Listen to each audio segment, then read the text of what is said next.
This video is brought to you by StoneAgeGamer.com, a fantastic site for retro games, systems, accessories, and more. Be sure to check out StoneAgeGamer.com. Skip it up and that up. What's going on, folks? Rich of Review Tech USA, and I'm back.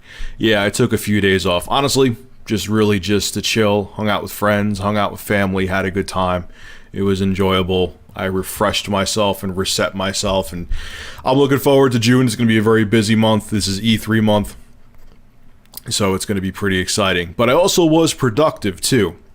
Now, a lot of you guys know a while back, probably about almost 2 months ago now, or a month and a half ago, I put up that I was doing an HDMI Sega Genesis mod. And a lot of you on Facebook asked me about it. Hey, Rich, you always make these grandiose promises and it didn't happen. What happened to the Sega Genesis? Well, first things first, life happens. My father was the brainchild behind getting all the circuitry to work inside of it, and he would have something to do during the weekend, or I would have something to do during the weekend, and our schedules didn't collide, or our schedules collided, or there was confrontations in our schedules, I should say. I'm tired. It's tough to think of the words right now. And we couldn't get to work on it. Also, too, when we got to work on it, we would try something, we would try a different power supply, and there would be noise in the video, which if you're looking to have a super clear video via HDMI, kind of defeats the purpose.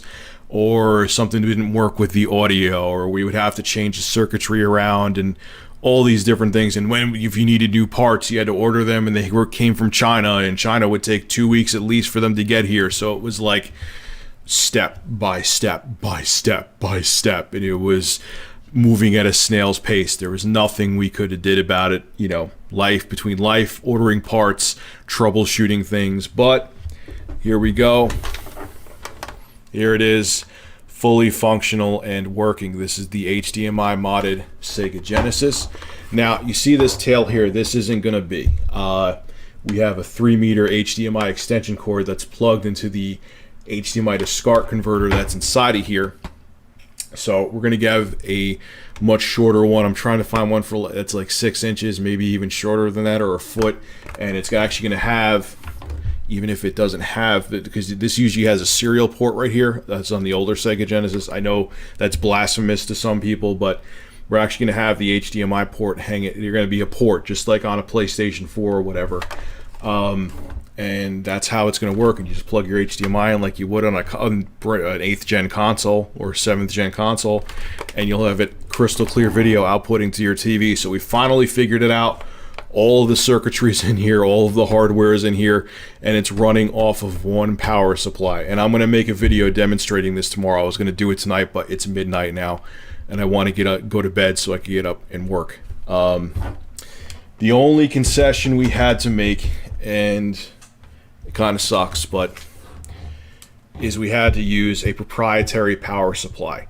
The Sega Genesis power supply just does not have enough amperage and power to both power the HDMI converter board and the Sega Genesis. It just wouldn't work.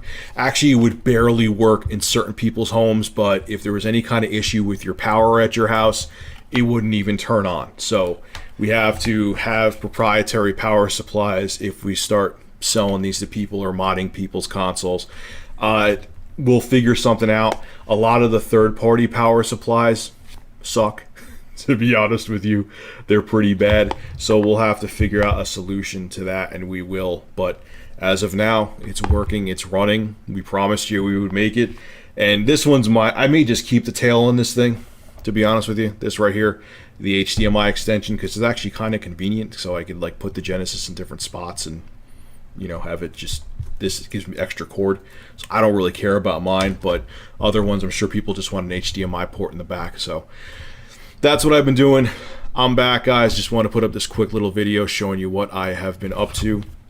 So I'm pretty excited. I'll have a video demonstrating the Genesis tomorrow. I think I already said that, but I'll show you how it looks, how it plays, and the fact that you only need one power supply, unfortunately not the original one, to use it. So pretty excited. This is E3 month. There's going to be a bunch of interesting things to talk about, and I'm glad I had that little week off to clear myself out and reset myself, because this is going to be a hell of a month.